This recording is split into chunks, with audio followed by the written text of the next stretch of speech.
Oh, yeah, we are back. It's another beautiful Wednesday. Yeah, And it actually, is. hashtag Wheel Wednesday. There you go. Because it's, No, it's okay. okay.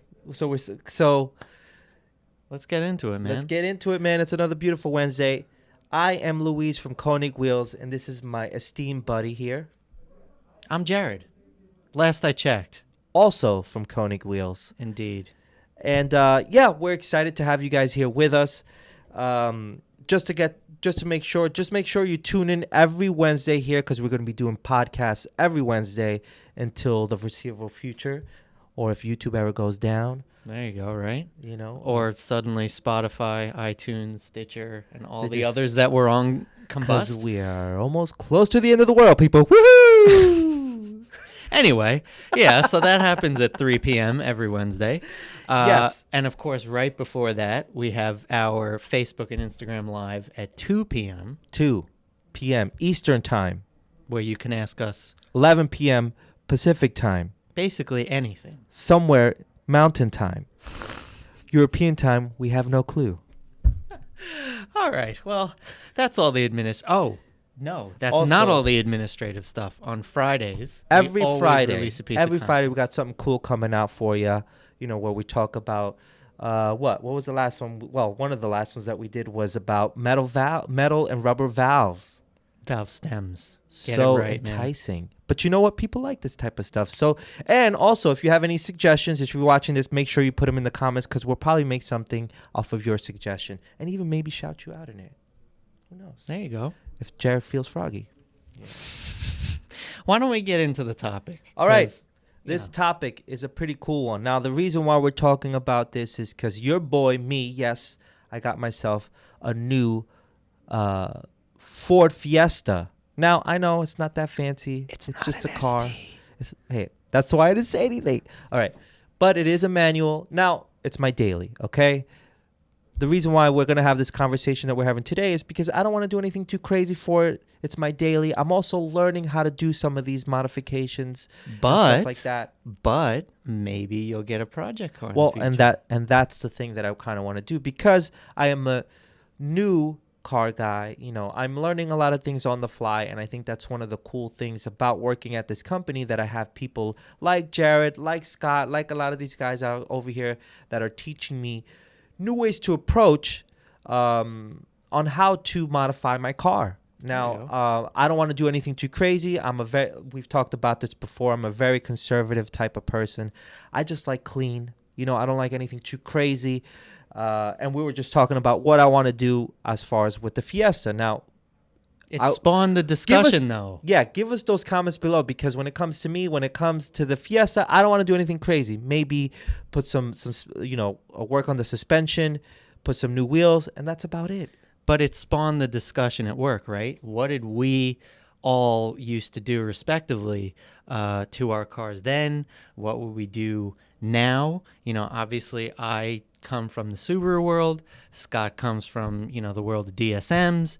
Doubt comes from the VW, Stancy kind of world. Like, everybody's kind of got their flavors, and they all got started in different ways. And so we thought, why not interview everybody at the company and sort of see how they modded their car then versus now. Yeah.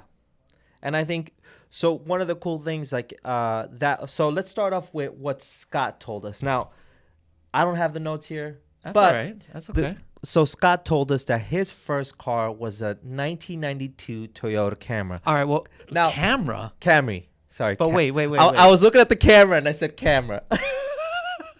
Jesus. Before we get into that. Okay. Before we get into that, though, he was very clear that he didn't want this car, right? So let's just preface with that. That was one of the, he told us the story about how it worked out. So obviously he was a teenager, he was a kid. We all go through this. Our parents have a big say on how we purchase cars, what we do with our lives when we're kids. You live under my roof, I choose your car. Wow. That's who sounds like that? That's your dad? I don't know. Your dad sounds like a Rocky, the Rocky movies. Your dad said. Anyway, so we got a 92 Camry. Yeah, so he had a 92 Camry. He really wanted a Civic or a DSM, But you know how parents are. They see two doors, they see too fast. That's not the car for you, my son. There you go. So So- what did he do? So he ended up getting a 1992 Camry. What's new? I just bought this great looking new Camry. You just gotta drive it. The Camry engine is even more powerful. What's new? Our new Camry, it's even safer. It has a standard driver's side airbag. It's even roomier than before.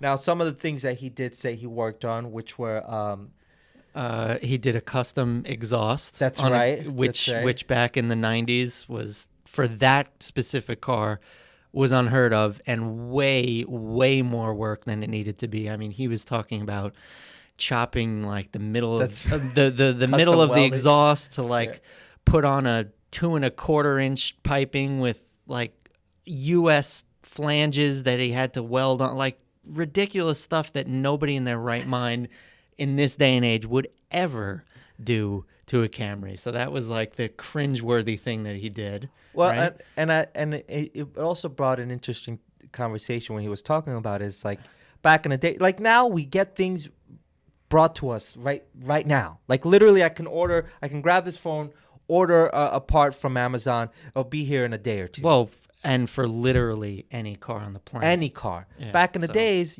I thought it was very cool because this works in any lifestyle that you're in. Back in the days, if you wanted something, it took time. You'd have to look through magazines, talk to someone. Wait. Magazine as in like on paper? Yeah, right. Like, he was mentioning, Super Street and all these magazines that were out there back then. Yeah. And that's the only information you had. Yeah. You know, like websites were out there probably when I was a little kid. When I was a teenager, the internet was up. But when Scott was a teenager, the internet was still kind of getting its bearings in. Are you Like saying he's old? I didn't say he was old. Okay. Anyway, so he also did an intake, right?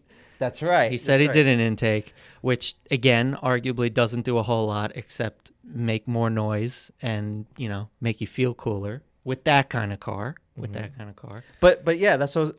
To finish what okay. I was gonna say is like back then it took a lot longer to get these parts. So, for example, back then, what he was mentioning is that Toyota Camry didn't have a lot of aftermarket parts. Right. So they had to do what he said, create their own version of some of these parts and do it themselves, which I think it's honestly cool. You know what I mean? Yeah. That he did that. But then we asked him what he would do different now. Well, but wait, before we do that, Oh. he had one more mod, right? He did, all sorts of like He did the stereo spark- stuff, Oh, which he did the stereo. Which back in the days that was a big deal. Getting yourself a sound system. but we approve of that, I think, Yeah. right? Like the other two things he did maybe a little cringeworthy, but you can't go wrong with a sound system. And who doesn't want to roll down the block bumping some dope music while everybody can? Right. But fast forward to now, if he absolutely had to, like he had a gun to his head and he needed to get a 92 Toyota Camry. So he wanted us to emphasize that what he would do first is sell it. He wouldn't even, he wouldn't even do anything to it. He would just sell it. See, now, I would argue with that. And Okay. here's why.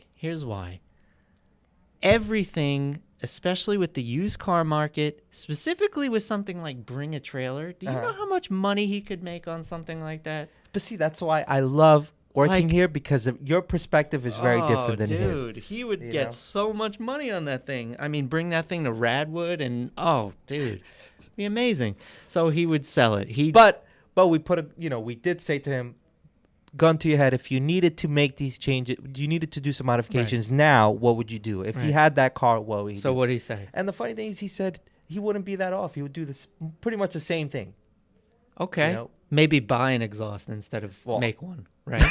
I'd hope so. Yeah, and nowadays there is more availability for that car and stuff like that. So I'm surprised he didn't say wheels, tires, suspension, just like basic stuff to at least make it I look know. cool. yeah, no, he But- said this is he was talking about spark plugs and the wiring and stuff like that. And, you know, Low resistance wiring. low resistance wiring. Yeah, Yeah. But that and that's the type of car guy he is. He's very, clean car guy. But So who next? So, when am I going to this is my embarrass favorite myself? part. Oh no. So, well, you know what? Let's do doubt first. Okay. Because I want to save Jared's here. Because Jared, is probably one of my favorite stories that he Oh had boy. that we've Okay. talked about All here. right. But anyways, Fine. so you talked to Dow. Tell us a little about what I did Dow's talk saying. to Doubt. So Doubt's real first car that he ever modified and still owns to this day is a Mark 6 GTI.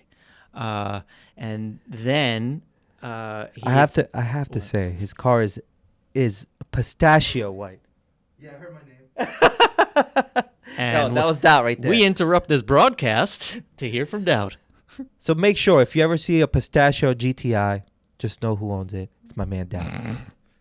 So yeah, back then it was, I have notes here, air intake, smaller wheels with bigger tires for more of like a comfort and performance level, which personally I agree with. Yeah. Even though, the car isn't pushing too much power. Yeah. And then he said a tune because, especially with like Mark 6s and the later generations, those cars are fairly easy to, when I say easy, I just mean in terms of like plugging in a computer, so to speak, and modifying the tuning versus like someone like me in the Subaru world, you have to get an access port and it's a whole other world. So that's what he did back then, right? Which I thought was kind of surprising considering he's like, a stancy guy. Yeah. Well, and that's the thing. That's one of the cool things I like about this story in some capacity is like how progressively people change. Their style changes with the times you change and stuff like that. What you're interested in changes. Like if the way that he described his car then to if you see it right now, and hopefully we get some B-roll pictures of it because he has some dope rent forms on it There you right go. now.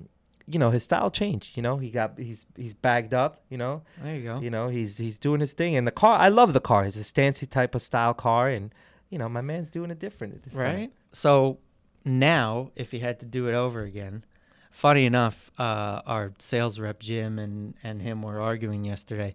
He would do like air ride all over again for sure. He would not regret that at all. Air ride, wheels and tires for sure. That was like.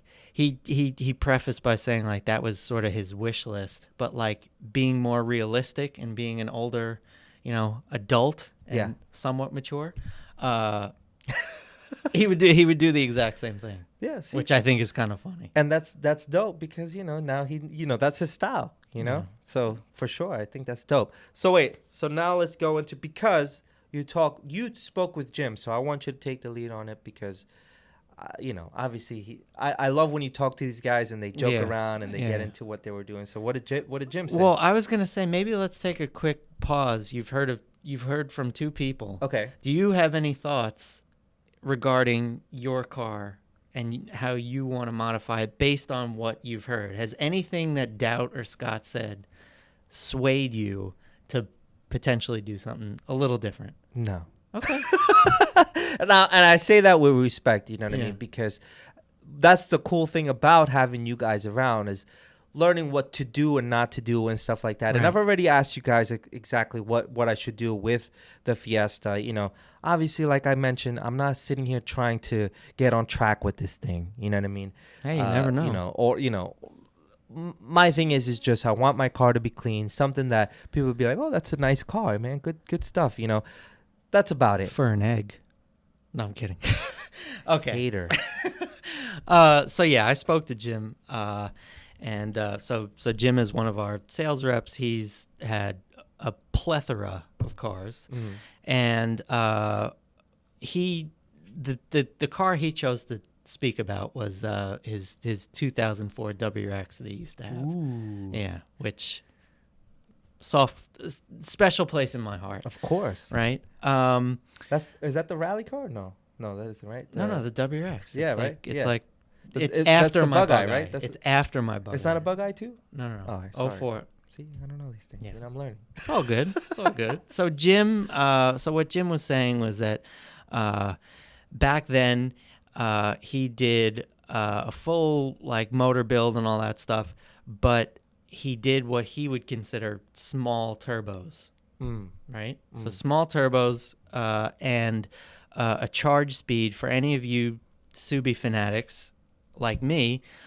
He did a full charge speed aero kit, which is all made of fiberglass. It's super rare. That boy had bread. You know he had. There that you go. bread. That's money. Anything is. fiberglass is money, but Well, yeah. a whole body kit. Well, and it's from And he was trying to fly. I feel it's like. from Japan, so you know. Anyway, so he did that back then. He was showing off. Yeah.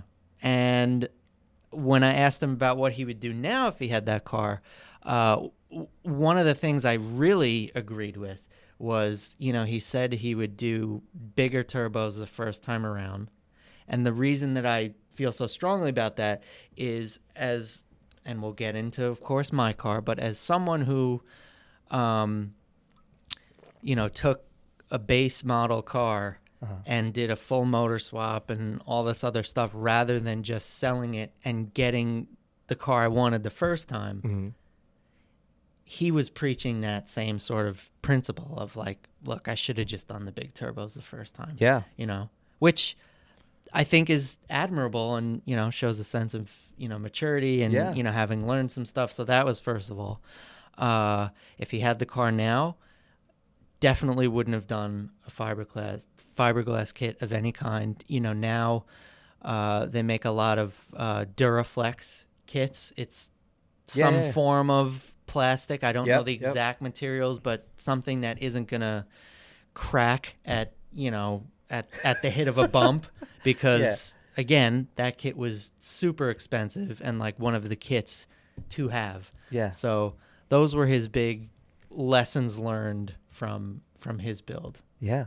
So. And exactly what you said, like, and this goes in life in general. We mature, we learn different things, and it even with, builds and stuff like that.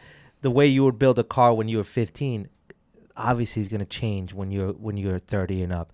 And 100%. I think it's dope that, we get to have these type of conversations because even myself, who, like I said, I'm not the quintessential I'm a build a track car right now type of thing, but I do in the future want to do that, and getting this type of information for people who are like myself is very vital, man. I like this conversation just because of that, because I'm learning something from people who've done it before, and then I get to do it right this time.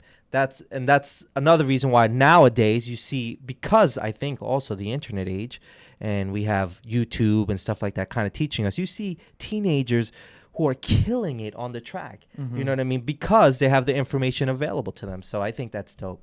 I don't know. Just my little rant, So what you're saying is you're going to make your own one-off fiberglass body kit for this Fiesta SE. Oh yeah. No, you're not going to try it? No. I feel it, but I think when it comes to that car, I think, at like Scott had suggested if there's a possibility to do some turbo on that car, I'm like, honestly, you could see we're trying to push him to get the mod bug. We wanted to really bite him, so it just. But my goal is he feels our pain. I mentioned it to him before. I do want to get a car for myself that I can kind of play with, do some of these modifications. If it doesn't work, it doesn't work, you know what I mean? But kind of play around with this car. As far as this one, this is my daily. Imagine if I put something in there, all of a sudden the next day it doesn't work. Well, and that's just sucks. And that's probably one of the most mature things I think you've ever said. Well, the fact that you can, separate those two things and not have just one car that does all. Now, when I had that, and I told him this before, when I had my Eagle Talon when I was younger, a lot of those situations did happen. Mind you, I was a kid. I didn't know what I was doing. A lot of my friends, they had their own shops. They were helping me with it. So, the car was great, but there's things that I probably would have done different now that I did then. And I literally shit on that car, but excuse my French. All right. So anyways, am I going to embarrass myself now? So now it's time. Oh, Jesus. To bring up now, you know why I love this story? Because it kind of tells you the time that it was in. Jared had his first car that he modified was a 2003 Subaru Impreza. Beautiful car. So just to be clear, not a WRX. Yes, Impreza. It was an NA. Yeah, bug-eyed Impreza. And for those who know, that car is dope. It's an amazing car. Point is, anyways, when it comes to the times, you know he was a kid at the time because the first thing he did was put neon interior lights. It's My true. man. It's true. Might as well just tell us he was watching Fast and the Furious over and over again. I was. I mean, there's no listen. I will own it. I'm gonna be 36 This years guy was old. ready to go on the line with Toretto, like. Look, he's not wrong. he's not wrong. Check out my neon lights, bro. But opens see- the door, Shorty's coming in. What's up, guys? I'm here. So I mean, so here's what's gonna make it a little more embarrassing, okay? So, oh God, I put those in when I was in college, of course, thinking that I was gonna get all the ladies.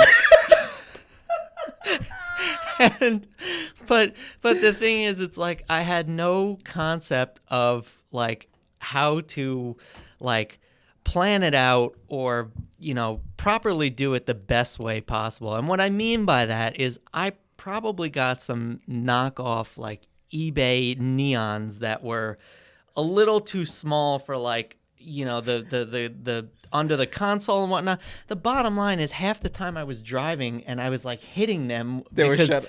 yeah, because my car was thick. So half the time I was like hitting them. But then of course, for the rears, I had no concept of how to like properly mount them. So they were just like haphazardly placed under the seat. So like if some chick in the back like moved her foot, it kicked the neons all the way up front. It was the best. It was stupid. That's it the was best. really stupid. Look, you're selling. At the end of the day, I'm guaranteeing you, whoever watches this resonates with that story because everybody's gone through that. You know, you work on something, especially when it's your first time. You mess it up, but then you learn. And, So I think it's hilarious. I love that. And of course, the car was midnight blue, so they were blue. Yeah. Of course, Now, had to be. Jared actually has a great picture of the car. I've seen where it ended up, and you did a good job. I appreciate it. But that story was the embarrassment continues. Okay, because- so then he gets himself. This is how he wrote it. He said it to me: "Shitty wheels from eBay." It's true. It's true. This is well before I was working at Konig and before I knew anything about wheels or cars or anything. I was cheap, and I saw. You're a kid. Well, but yes, I was a kid, but I also didn't understand the concept of like how earlier eBay worked. Yeah. It's like I saw $300, $400 wheels, but it's like I also didn't realize it was $200 plus for shipping and all that kind of. Shit. So like I thought I was getting a good deal, but in reality it was like, no, they're the same as if I went to a store and picked out a set of Konigs or something. Some no-name knockoff like crap. And the offset was terrible. Like it definitely didn't sit flush or anything. Like it was they were bad. And of course, the kicker of the whole thing was the car was midnight blue. I got black wheels. Like what was I thinking? This guy thought he was a ninja. I don't know what I was He thought thinking, he was man, gonna go- but it was so yeah. So that was the second mod I did. And then of course the third mod that I did. Now this is common. So Yeah. this is common. I think. And arguably it's not a mod. Yeah, but also at the end of the day, I think it's, to me. Well, go ahead. Say it first, and All I'll right. tell.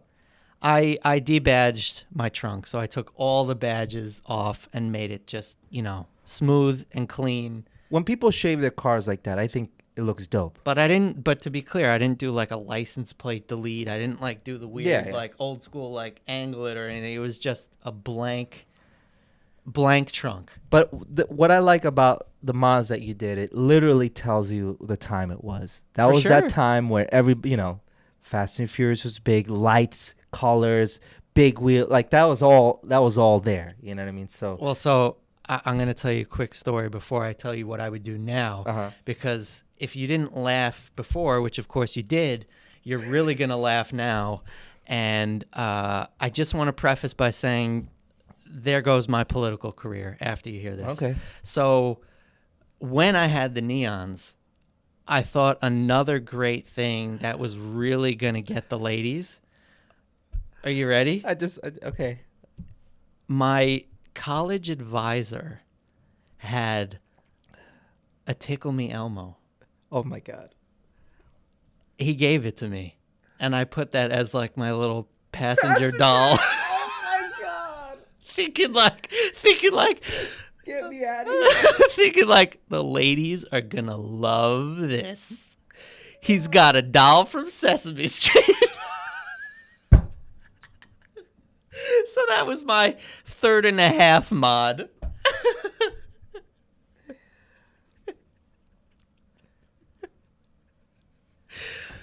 Yep. Okay. I thought you were gonna laugh a lot harder. I've just No, clearly I'm fully just embarrassed I'm myself. just like I'm Taking it feeling all in. in Taking right it all now. in, Like yeah. if I could turn red, which I don't know if I turned red. But No, you didn't. You know. No, you didn't. But that's where I'm at right now. I'm turning red because for some reason too. Like I was in college, when we were that's not kids even- too. yeah. No, but when we were kids, people always had a doll or something. All right, like, but hold on. Yeah. Hold on. Let's be clear. Most normal human beings, yeah, they had the dolls, but it was like the teen coilover doll. It was the it was the the Michelin Man. Yeah. I had a freaking Tickle Me Elmo. I don't know what I was thinking, man. So that was my 3.5 mod. All right. All right. So now that we got through your young days, if you had that car today, what are the, let's say 3. Let's keep it down to 3. Three. What are the 3 mods that you would do to that car today? That car is beautiful. I mean, first of all, let me preface by saying that I do miss that car, and I man. would absolutely love to have one again, for yeah. sure. Which, if anybody's watching, I have a bag Baja for sale. So, you want to trade me one? Message. I don't know. Anyway, what would I do if I got that car back? I would do things very differently, okay? So, the first thing I would do is suspension. Because, in my humble opinion, every car looks good Yeah. lowered. Yep. And that should be that. I don't want to tell you how to do things. That would be the first thing that I would do before wheels, before anything else. I think most people agree with that. I think, Okay. especially, and we talked about this because they had a podcast about, the value of your car and stuff. I'm very Yeah. big on, like, being able to eventually sell the car, and when it comes to especially my daily, that's the reason why I want to do suspension, because suspension, you can never go wrong with that. No matter what, that's a Well, good mod. unless you buy cheap stuff. But Well, yeah. anyway. But, whatever you do with that, I think it's always a good And so to be clear, I'm a lot more mechanically inclined now than I was back then. So I would definitely do coilovers. Yeah. I like the idea of having adjustability, being able to raise it in the winter, lower it in the summer. So that would 100% be one of my first mods. And that's one of the cool things about, like I said, working here, as I'm learning how to do certain things. I suggested, I wanted to do some lowering springs on the Fiesta, and you guys were like, you know what? Why don't you spend a little bit more money, do some coilovers? That's something that I'm learning here, Right. So So you have that adjustability. exactly, and and in that case, it also kind of increases the value for me. I don't know, but yeah, that's just my. Anyways, go ahead. So the second thing I would do without even batting an eye is I would get a spare set of headlights and have them retrofitted with HIDs. I wouldn't be doing it for show. I wouldn't be doing it for look. That car is old enough that it didn't even have, like LEDs or anything like that. It was a halogen bulb. I swear by retrofits. I think they're great. It makes such a difference when I'm driving at night, and they look cool. So retrofitted headlights definitely would be one of my top 3 first mods to do if I got that car again. Yeah, For sure. Okay. And 3? 3, I would actually do a detail and ceramic coating. And it sounds basic. It sounds. Is that considered a mod, though, would you say? Well, yes, and here's why. Okay. Subaru specifically, especially with those older cars, they really, really skimped on paint. I can't tell you, like, towards the end of my tenure with that car, half the reason that the paint was gone was because, like, they put maybe 2 coats on there. So the third mod that I would do would definitely be to detail and ceramic coat it because, first of all, dealerships definitely or typically don't do any form of protection when it comes to that sort of stuff. So they sell you, they give you the keys, they sell you the car, and it's like, here you go. Here's a nice, shiny, painted car with essentially no protection. So I would have it made look nice, polish it, detail it, all that kind of stuff. And then the ceramic coating would be to protect the lack of paint and clear coat. Those, hands down, would be my 3 things that I would do first if and when I got that car again. So let's put it like this. After listening to everyone and what they've done with their first modifications, I would take some into consideration. Like, let's say if I were to have a car that I want to build, I maybe put it on the track or whatever it is that I want to do with that I would probably take a lot of these suggestions. Like, for example, what you were saying, the retrofitted lights. That's something that I would consider for sure. The turbo, obviously, like Jim did when he's a bigger turbo, I would obviously take that into consideration too. The suspension, and then all these type of things. Air intake, obviously, that's one of the first things that you should always kind of, in my opinion, go for, when it comes to power and whatnot. You got to let that engine breathe a little exactly, better. Man. Especially if you want to put it on a track. I think, that's one of the first things you should always do. And that's what I would probably do. Now, as far as my Fiesta, that's like what I said, that's what we all really want to know. But the thing is it's 2 different things. All car guys have their daily, and then they have their project cars. And I know, but this is all you have right now. So tell us, what do you think you're gonna do? I still, like I mentioned before, I still want to keep it very simple. I want to put a new set of wheels on there. No tires. New set of Just tires rolling as on well. Wheels. Shout out to my guy Falcons, which that's who I'm gonna go to get some wheels. Okay. I want to put tires. I want to put some hypergrams, 17-inch hypergrams on there. Okay. And then some coilovers. Gonna be rolling on dubs. Gonna be rolling on dubs. Those things are gonna look huge. They're tans, but I keep them clean though. Oh my god. Anyway. But that's what I would do. So, if you have, suggestions from my man over here, definitely put them in the comments below or hit him up on social media. And tell us your story. We're actually, because I know there's a lot of car guys out there who have gone through some weird stuff when it comes to their first builds. Like, we want to know it, and you never know. We might feature it on our podcast right here. We know that these stories are relatable to you, and we want to hear your stories. And if you're anything like Jared, put in those neon lights, boy. God. Look, I want to do it too now. That's another one that I'm Hey man, why not? Look, it ain't a bad thing. We were just talking about, what is it, the glow, underglow. The underglow. I just watched a Fitment Industry video where they were saying it's still hot. I think it's still hot too, in the right circumstances. Dude, you're gonna be rolling around in a silver egg with changing colors under it. Oh my god! Imagine all white at night. Oh my god! Well, on that note, talk about getting the ladies. We are gonna let you. If Emily watches this, I'm joking. We're going to let you guys go now, but stick around. No, I just said let you go. We do this podcast every Wednesday, #Wheel Wednesday, Behind the Wheel podcast. Tune in, be here with us, talk to us, give us some questions. Like I said, we're always trying to interact with you guys. Then what do we do on Fridays, Jared? Friday, we release a new piece of content. So subscribe, turn the notification bell on so that you know when we release that video. Yeah, wherever it is on the screen. And we'll catch you next time. Thank you.